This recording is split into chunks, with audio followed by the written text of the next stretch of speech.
Good morning, it's January 19th, and this is To My Liberal Friends. Scott Fitzgerald once wrote, "The rich are different from you and me." And according to the legend, Ernest Hemingway commented on the obvious by saying, yes, they have more money. Well, this past week, the rich and famous met for their annual trip to Davos, Switzerland. They flew in on their private jets, stayed in luxurious hotels, and were pampered in the ways they've come to expect. John Kerry, the climate czar of the Biden administration, flew in on his private jet and was visibly perturbed when a reporter asked him if that was a bit of hypocrisy. Come on now, we don't expect Kerry or those people to fly with the masses, do we? When this group gets together, they pretend they're examining the world's problems and arriving at solutions. They will be wined and dined, mingle at cocktail parties, and impart their pearls of wisdom. They will pat each other on the back and nod agreement with some bit of wisdom being opined. But guess what? They may have more money and live a higher lifestyle, but here's what they don't have any more than you do. They don't have original or penetrating insights into the large political problems facing both the United States and the world. While there, they discuss the coming election in the United States. They bemoan the choices that appear inevitable. It will be either a Joe Biden who seems to be weak and at times suffering from dementia, or a raucous Donald Trump who makes outlandish statements and is facing multiple legal problems. And I have no doubt they talked about the possibility of a third-party candidate and what impact it might have on the election. Could a Joe Manchin spell doom for Joe Biden? Can Biden keep Kamala Harris on the ticket despite her abysmal polling numbers, even lower than Joe's if that's possible? And I'm sure they talked about the threat to higher education and the forced resignation of two presidents of prestigious universities.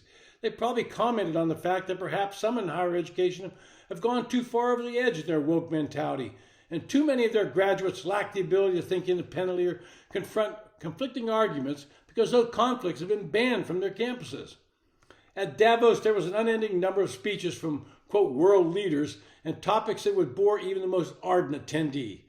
They have one entitled, and I quote this, "Treating Soil as a Precious Resource."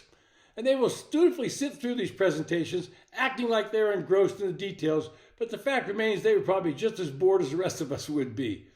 And it's not that the observation and arguments are notably dumb, though it's rare to hear something arrestingly smart. The signature of most conversation about current events is how emphatically commonplace they are.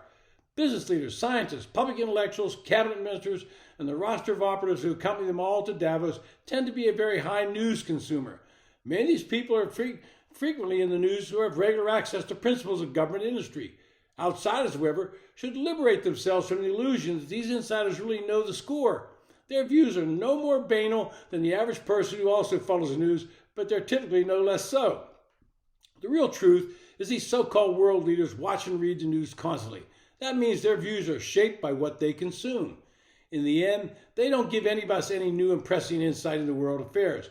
You and I could reap the same information by simply reading the media. And if you want to parrot them, read the New York Times, listen to MSNBC, or some other publications, we would find just as insightful as they are. What we'd like also glean is they also tend to sound alike because they've bought into this form of liberal mindset and they're just regurgitating what others have said to them. Now, if you read the Washington Post, you would see a headline that says, and I quote this, "Doing your own research is a good way to end up being wrong." What this elite liberal newspaper is saying is simple. The message is that average citizens are ill-equipped to separate truth from fiction when studying controversial subjects. They should trust the experts like the Washington Post. No, thank you. At the recent Davos meeting, they had a panel on artificial intelligence.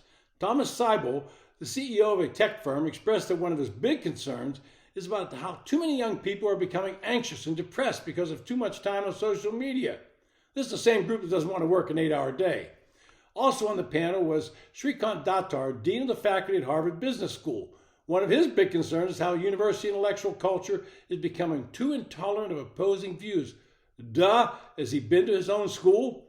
Blame everything on social media, but excuse the liberals in academia for shutting down speakers that do not toe the line on the liberal agenda. And here's a wake-up call for Mr. Seibel. Average Americans are also concerned with how much time their children spend on social media. To Dr. Datar from Harvard, guess what? Average Americans feel like universities are failing students by parroting a single political agenda. They see these schools falling victim to pressure to become more invested in social issues and less in real education. My advice to everyone is do your own research on issues. Look at all sides and come to your own conclusions.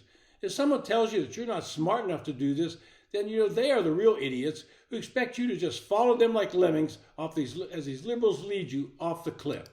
This has been To My Liberal Friends. Keep doing your own research, and thanks for listening.